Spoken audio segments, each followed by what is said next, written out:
Students, whatever homework is given to you, you have to submit it on the very next day between 8 am to 1 pm to the given WhatsApp number, and it is compulsory to submit your homework as your attendance will be marked on the basis of your submission.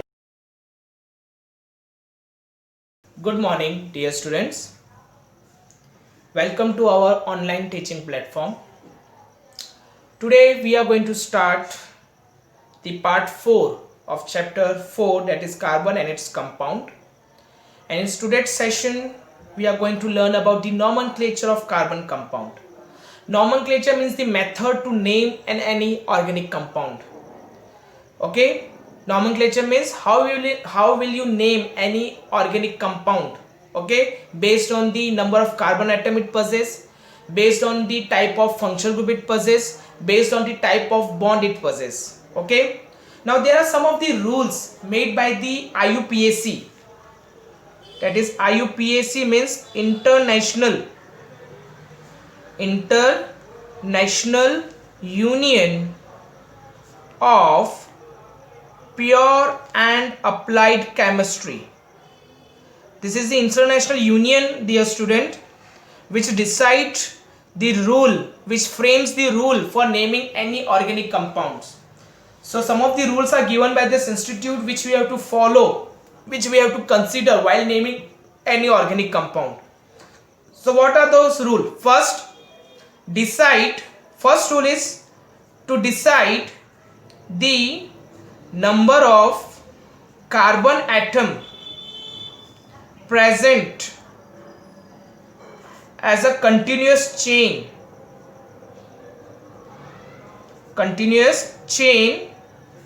in given compound. ठीक है, जो पहला rule है ना dear student, पहला rule ये है कि आपको जो भी कार्बन कंपाउंड का जो स्केलेटन दिया है उसमें कितनी बड़ी कार्बन चेन है वो ढूंढनी है. फॉर एग्जांपल जैसे मुझे ये दिया है CH3 CH2 CH2 CH2 CH3, या मुझे दिया है CH3 CH2 CH CH3 CH3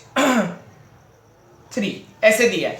अब देखो इन दोनों कंपाउंड की बात करूं, ठीक है, if you talk about this two compound, तो in this compound I am having 1 2 3 4 5 carbon chain. So as per rule जो वर्ड रूट होगा, तो 5 कार्बन के लिए वर्ड रूट क्या होगा? पेंट, है ना. सो इससे से मैंने 5 कार्बन की चेन फाइंड आउट की. नाउ सेकेंड कार्बन में देखो वहां भी 5 कार्बन है, लेकिन 5 कार्बन एक चेन में नहीं आ रहे. देखो रूल बहुत क्लियर है rule says that you have to find out the continuous chain of carbon atom, ठीक है, in which you don't have to consider any branch carbon, because if we see this example, in this example we can see the continuous chain is having only 4 carbon. There is this carbon present in this chain, but that carbon is not the part of that continuous chain, dear students. Rule में कहा गया है कि carbon की जो chain है ना straight होनी चाहिए, लीनियर होनी चाहिए, उसमें कोई ब्रांच नहीं होनी चाहिए. तो देखो ये तो ब्रांच में आ गया, बिकॉज ये कार्बन इस चेन में नहीं आ रहा. तो यहाँ जो चेन है वो खाली 4 कार्बन की है. यहाँ 5 कार्बन की चेन थी, यहाँ सिर्फ 4 कार्बन की चेन है, इसलिए हमारा जो वर्ड रूट है ना वो ब्यूट बन जाएगा. क्या बन जाएगा? ब्यूट. Clear? So what is the first rule? First rule is to decide the longest carbon chain present in the organic compound. Okay, now second rule, ठीक है, that is the suffix. Second rule is the suffix, ठीक है. Now suffix are of 2 type, ठीक है. Second rule में हमें suffix add करना है, तो अब सफिक्स तो 2 है, that is primary suffix and secondary suffix, ठीक है. तो आप इसको आइडेंटिफाई कैसे करोगे? तो देखो प्राइमरी सफिक्स 3 है. प्राइमरी सफिक्स में अल्केन आते हैं, अल्कीन आता है एंड अल्काइन आता है, ऐसे 3 आते हैं प्राइमरी सफिक्स में, ठीक है. पता चल गया, प्राइमरी सफिक्स में 3 आते हैं.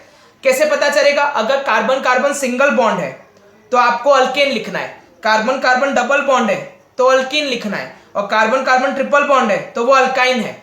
तो हर एक सीरीज का अपना एक सफिक्स है. अगर अल्केन है तो आपका सफिक्स बन जाएगा ANE. इफ अल्कीन है तो आपका सफिक्स बन जाएगा ENE इन. अगर ट्रिपल बॉन्ड है तो your suffix is going to become YNE yne. So based on the single, double or triple bond which is present in your given organic compound, accordingly your primary suffix is decided.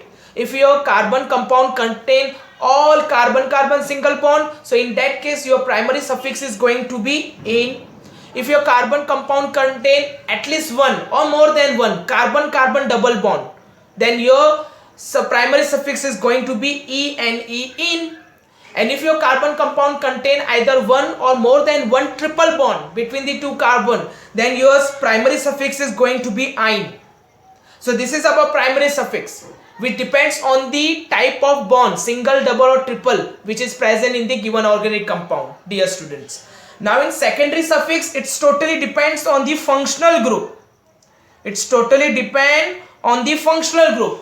What type of functional group you are having, which type of functional group is there in your compound, that will decide the secondary suffix. Now as we know, we have learned about the functional group, that is we are having alcohol, that is OH, we are having उसके बाद हमने क्या पढ़ा था, halogen, that is X.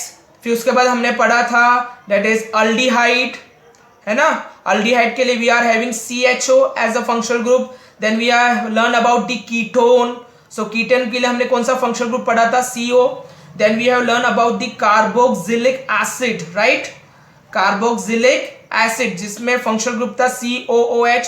तो इस हर एक functional group का एक suffix है, ठीक है. Just like single, double, triple bond हो तो प्राइमरी सफिक्स लगता है, उससे से इन पांचों ग्रुप में से जब कोई भी ग्रुप आपके कंपाउंड में अटैच्ड है, so they all are functional group. So based on functional group secondary suffix आता है. For example if your compound has OH as a functional group, तो उसका सफिक्स होता है ऑल, OL, ऑल. अगर आपके कंपाउंड में हैलोजन नाम का फंक्शनल ग्रुप है तो आपका सफिक्स फिर उसमें सफिक्स नहीं, स्पेशली इसके लिए प्रीफिक्स आता है. Halogen comes into the category of prefix, तो आपका प्रीफिक्स बनता है हेलो, ठीक है. फिर उसके बाद अल्डिहाइड है, सो अल्डिहाइड अगेन सफिक्स में आता है, जिसके लिए आपका सफिक्स बन जाएगा आल, ठीक है. फिर आता है कीटोन, तो कीटोन में आपका सफिक्स बनता है ओन. अगर एसिड है तो आपका सफिक्स बनता है oic, leave some space, then acid, oic acid. So dear student, whenever you are going to name any organic compound, after writing the word root, you have to write primary suffix followed by the secondary suffix. Primary suffix are of three types, that is ane, ene and ine, which depends on the types of bond present between the two carbon. If carbon-carbon single bond, your primary suffix is ane. Carbon-carbon double bond, then your primary suffix is ene. Carbon-carbon triple bond, then your primary suffix is ine.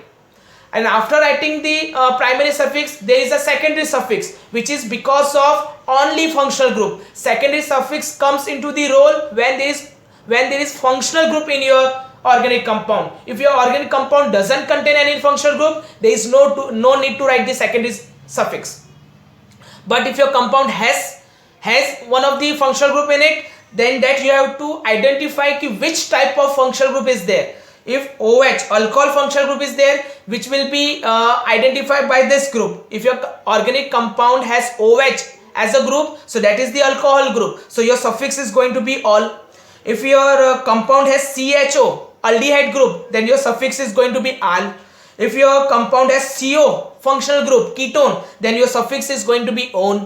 And if your compound has COOH, that is carboxylic acid as a functional group, then your suffix is going to be oic acid. And as far as your halogen is concerned, halogen doesn't come into the category of suffix, it's come into the category of prefix.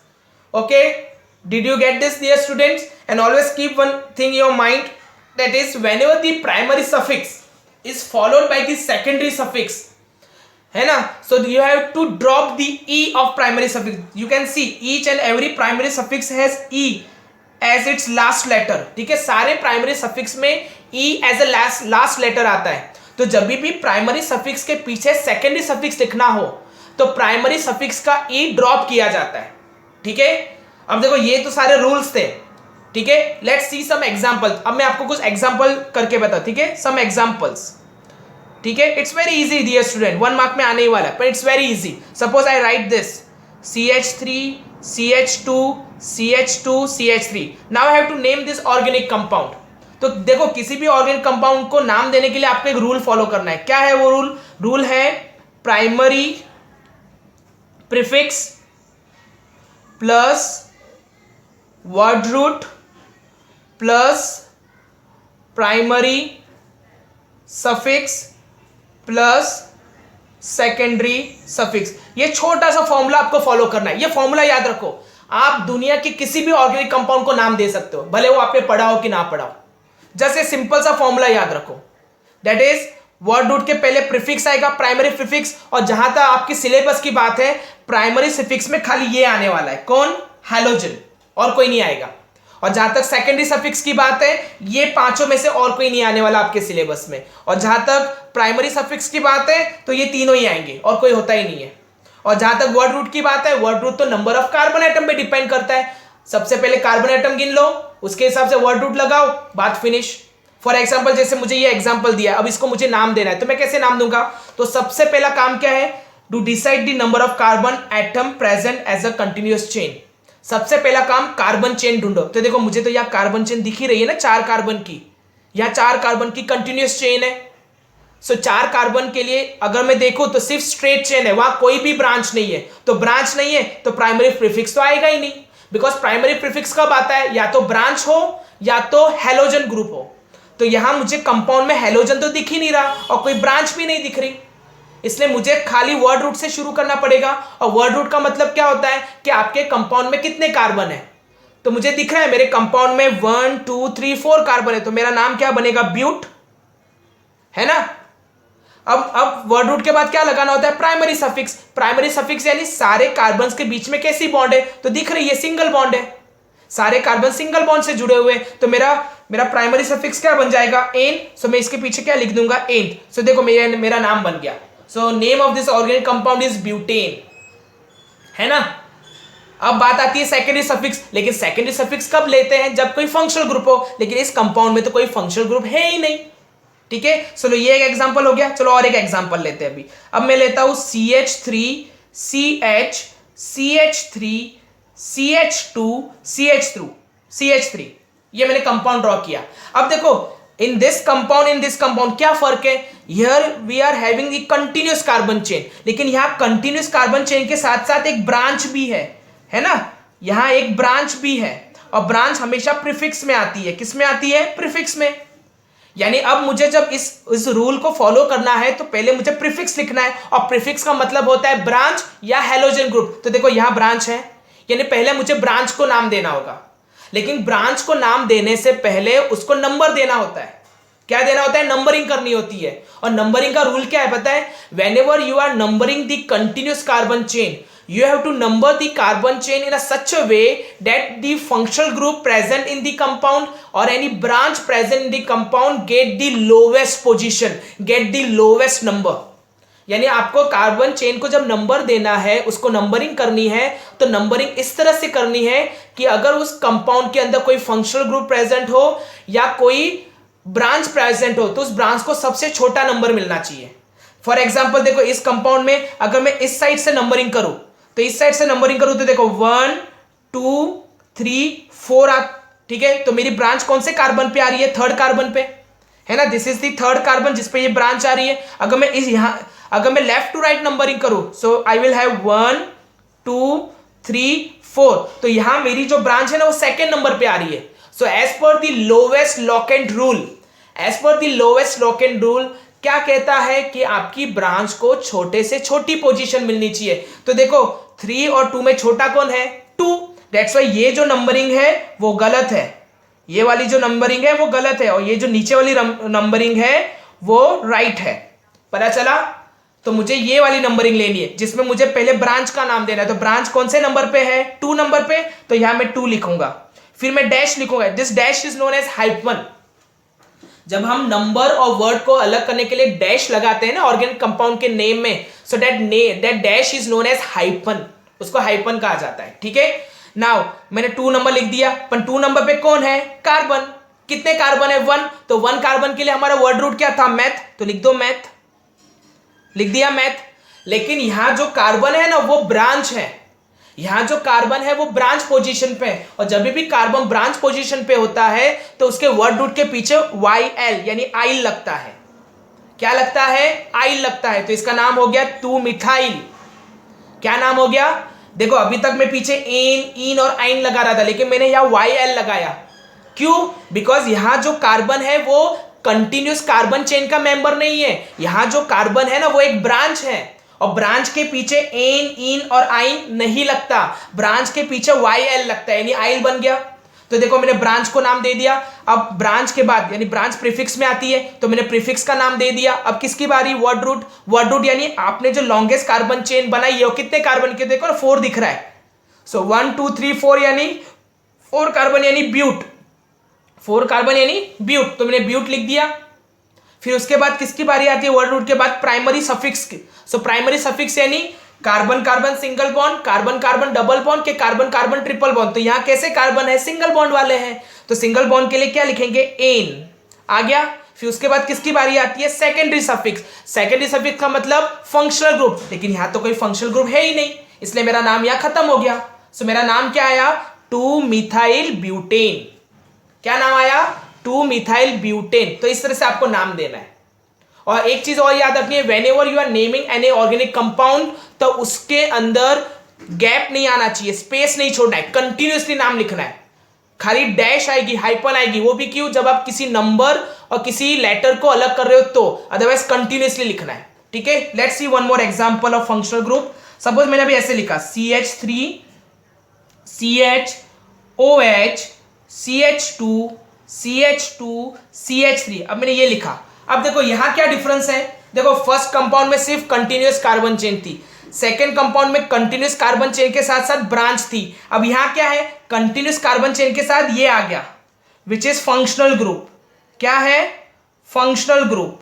और functional group कहां आता है? Secondary suffix में आता है। किस में आता है? सेकेंडरी सफिक्स में, यानी यहां आएगा, यहां नाम देना है उसको। तो हम कहां से शुरू करेंगे? प्राइमरी प्रीफिक्स से वापस नाम देना, लेकिन प्राइमरी प्रीफिक्स से नाम देने से पहले प्रीफिक्स यानी ब्रांच।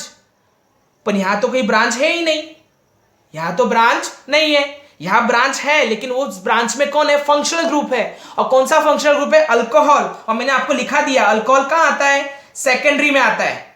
सेकेंडरी यानी यहां लिखना है, उसको प्राइमरी में नहीं ले सकते हम, तो उसको भूल जाओ। फिर किसकी बारी आती है? Word root. वर्ड रूट यानी इसको नंबर देना है, तो इस कार्बन चेन को नंबर देंगे। पर नंबर देने के लिए हमें इस OH ग्रुप का ध्यान रखना है कि OH ग्रुप एक फंक्शनल ग्रुप है, और रूल के हिसाब से OH ग्रुप को सबसे स्मॉलेस्ट पोजीशन मिलनी चाहिए, इसलिए मैं नंबरिंग यहां से करूंगा 1 2 3 4 5। So this is my correct order, because अगर मैं यहां से नंबर करता हूं तो 1 2 3 4 मेरा OH ग्रुप 4th कार्बन पे आ जाएगा, लेकिन मैं यहां से नंबरिंग करता हूं तो मेरा OH ग्रुप 2nd कार्बन पे आएगा। So out of 2 and 4 which is the smallest number? 2। So my this numbering is the correct, ये मेरी करेक्ट नंबरिंग है। ठीक है, अब मुझे वर्ड रूट को नाम देना है, तो वर्ड रूट यानी कितने कार्बन है? 5। तो 5 के लिए क्या नाम लिखते हैं? पेंट। मैंने आपको आगे लिखवाया 5 के लिए क्या लिखा जाता है? पेंट। फिर वर्ड रूट के बाद किसकी बारी आती है? Primary suffix. What do you mean by that? कि कार्बन कार्बन के बीच में कैसी बॉन्ड है? तो सिंगल बॉन्ड है, तो सिंगल बॉन्ड है तो कौन आएगा? एन। तो मैं यहां लिख दूंगा एन, लेकिन इस बार मुझे ई ड्रॉप करना है। अब मैं जैसे मैंने यहाँ ANE पूरा लिखा था, यहां भी मैंने ANE पूरा लिखा था, लेकिन यहां मैं ANE नहीं लिखूंगा, मैं यहाँ ई लिखूंगा, ई को ड्रॉप कर दूंगा। क्यों? बिकॉज रूल के हिसाब से जब भी प्राइमरी सफिक्स के पीछे सेकेंडरी सफिक्स आता है तो प्राइमरी सफिक्स का ई नहीं लिखते। और यहाँ सेकेंडरी सफिक्स कौन है? अल्कोहल, और अल्कोहल का सफिक्स क्या है? ऑल, तो इसके पीछे ऑल आ जाएगा।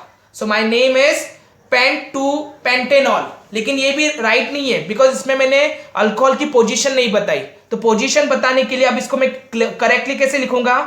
पेंट एन हाइफन, फिर अल्कोहल कौन सी पोजीशन पे? 2, तो यहां लिखेंगे 2 हाइफन ऑल, मींस पेंटेनॉल तो है, पेंटेनॉल में अल्कोहल तो है, लेकिन अल्कोहल कौन सी पोजीशन पे है? 2 पोजीशन पे। क्लियर? आ गया समझ में? One more example. ठीक है, सपोज अब मैंने ऐसे लिख दिया CH3 CH2 CH2 CH Br CH3, मैंने ये लिखा। अब यहां भी फंक्शनल ग्रुप है, दिस इज फंक्शनल ग्रुप। ठीक है, ये भी फंक्शनल ग्रुप है, लेकिन ये फंक्शनल ग्रुप कौन सा है? हैलोजन है। और हैलोजन किस में आता है? हैलोजन प्रीफिक्स में आता है, वो सफिक्स में नहीं आता। अभी मैंने ऊपर फंक्शनल ग्रुप लिखा था, लेकिन फंक्शनल ग्रुप को मैंने कहाँ कंसीडर किया था, सेकेंडरी सफिक्स में। तो यहां भी तो फंक्शनल ग्रुप है, लेकिन ये फंक्शनल ग्रुप कौन है, हैलोजन। और हैलोजन मैंने आपको लिखवा दिया किसमें आता है, प्रीफिक्स में आता है। हैलोजन सफिक्स सेकेंडरी सफिक्स में नहीं आता, वो प्राइमरी प्रीफिक्स में आता है। ठीक है, तो हम सबसे पहला काम क्या करेंगे, इसको नंबरिंग देंगे। अब देखो, if we start numbering from this side 1 2 3 4, Br जो Br फंक्शनल ग्रुप है वो फोर्थ कार्बन पे आएगा। लेकिन अगर मैं राइट टू लेफ्ट नंबरिंग करूं 1 2, तो मेरा Br कौन से नंबर पे आ रहा है, 2 नंबर पे। So as per lowest locant rule मेरे Br जो फंक्शनल ग्रुप है उसको सबसे छोटा नंबर मिलना चाहिए। So I will start my numbering from this side 1 2 3 4 and 5। ठीक है, नंबरिंग हो गई। अब हमें ये रूल फॉलो करना है जिसमें पहले प्राइमरी प्रीफिक्स लिखना है। प्राइमरी प्रीफिक्स यानी ब्रांच है, लेकिन ब्रांच में भी कौन होना चाहिए, हैलोजन। तो है ना halogen, Br is a halogen group, तो पहले उसको नाम देंगे, लेकिन उसके नाम देने से पहले उसकी पोजीशन लिखनी है। तो कौन से पोजीशन पे, Br सेकेंड, तो हम यहां लिखेंगे 2, फिर हाइफन, और 2 पे कौन है, Br, तो उसका फर्स्ट लेटर B कैपिटल, बाकी सब small, that is bromo. Because जब भी हैलोजेंस एज अ प्रीफिक्स होते हैं उनका नाम होता है हैलो। हैलो मीन्स जैसे Cl है तो Cl को बोला जाएगा क्लोरो, Br को बोला जाएगा ब्रोमो, ठीक है, फिर I को बोला जाएगा आयोडो, और F को बोला जाएगा फ्लोरो, ये याद रखना। ठीक है, तो यहां कौन है, Br। सो Br के लिए हम क्या लिखेंगे, ब्रोमो। तो मैंने लिख दिया ब्रोमो, उसके बाद स्पेस नहीं छोड़ना है, कंटिन्यूस। तो प्रीफिक्स के बाद किसकी बारी आती है, word root. Word root means number of carbon atom. तो कितने कार्बन एटम है, 5। तो 5 कार्बन के लिए मैं क्या लिखूंगा, पेंट। क्या लिखूंगा, पेंट। वर्ड रूट के बाद प्राइमरी सफिक्स। प्राइमरी सफिक्स यानी what, carbon carbon single bond, carbon carbon double bond, और carbon carbon triple bond. So here we are having all carbon carbon single bond. तो single bond के लिए कौन आएगा, ane. So I will write ane. क्या लिखूंगा, N. लेकिन इस बार ई ड्रॉप नहीं करेंगे, इस बार हम ई लिखेंगे। क्यों, बिकॉज यहां फंक्शनल ग्रुप है, लेकिन फंक्शनल ग्रुप तो प्रीफिक्स बन चुका है, इसलिए यहां सेकेंडरी सफिक्स तो है ही नहीं। तो जब प्राइमरी सफिक्स के पीछे सेकेंडरी सफिक्स है ही नहीं, तो प्राइमरी सफिक्स का ई ड्रॉप नहीं करना है। ओके डियर स्टूडेंट, आया समझ में। लास्ट एग्जांपल, ठीक है, सपोज मैंने लिखा CH3 CH double bond CH CH3। ठीक है, अब ये वाला एग्जांपल देखो, तो यहां डबल बॉन्ड है, यहां क्या है, डबल बॉन्ड। तो पहले नंबरिंग कर दे। सो नंबरिंग आएगी 1 2 3 4। बिकॉज मैं यहां से नंबरिंग करूं कि यहां से नंबरिंग करूं, मेरा जो कार्बन कार्बन डबल बॉन्ड है वो 2 और 3 के बीच में ही आएगी, यानी दोनों तरफ से एक ही नंबर मिल रहा है। ठीक है, अब इसको नाम देना है। तो नाम देने के लिए प्रीफिक्स यानी ब्रांच या हैलोजन, जो इसमें नहीं है, तो हम कहां से शुरू करेंगे, वर्ड रूट से शुरू करेंगे। सो वर्ड रूट मीन्स कितने कार्बन है, 4 कार्बन है, तो 4 कार्बन के लिए नाम क्या होगा, ब्यूट। लिख दिया ब्यूट। उसके बाद जो वर्ड रूट के बाद किसकी बारी आती है, प्राइमरी सफिक्स। प्राइमरी सफिक्स यानी कार्बन कार्बन के बीच में कैसी बॉन्ड है, तो देखो डबल बॉन्ड है, तो कार्बन कार्बन के बीच में डबल बॉन्ड हो तो क्या आता है, इन आता है।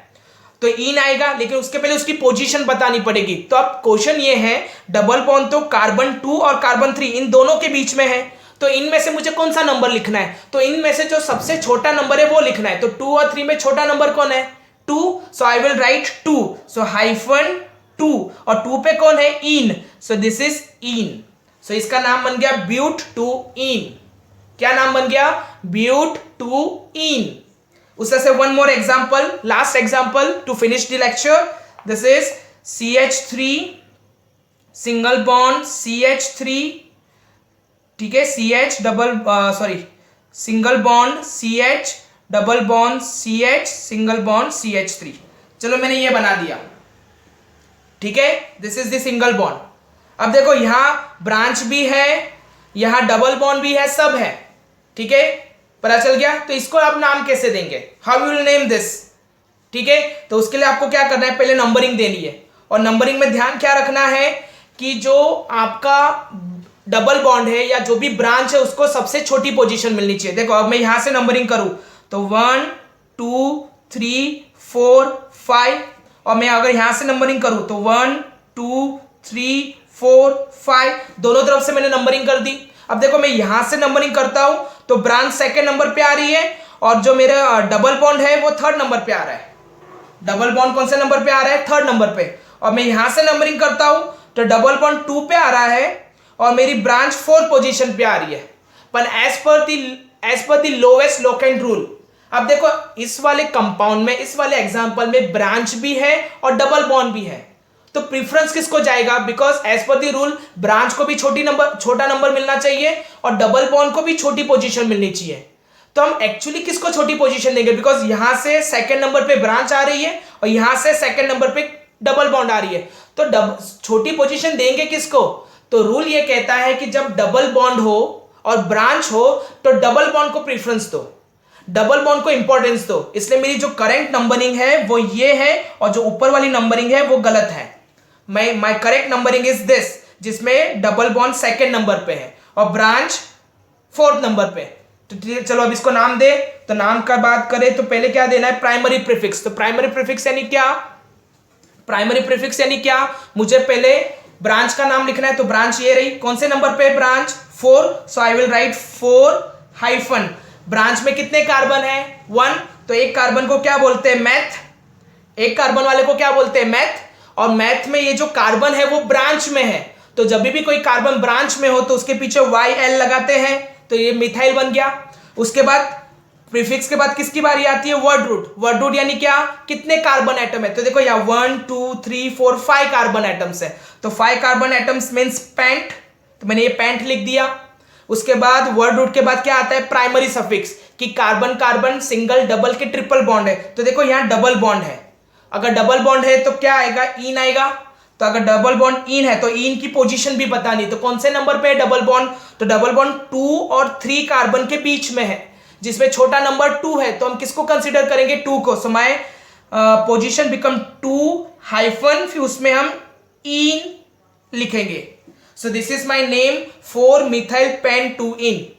So okay dear student, hope you got the topic. So this way you have to give the nomenclature. This way you have to follow the rules of nomenclature for naming any organic compound. Okay, I hope you got the topic. Okay, so that's all for this session. We will see you in our next lecture with the last topic of this chapter, that is soap and detergent. Till then, take care. Bye bye.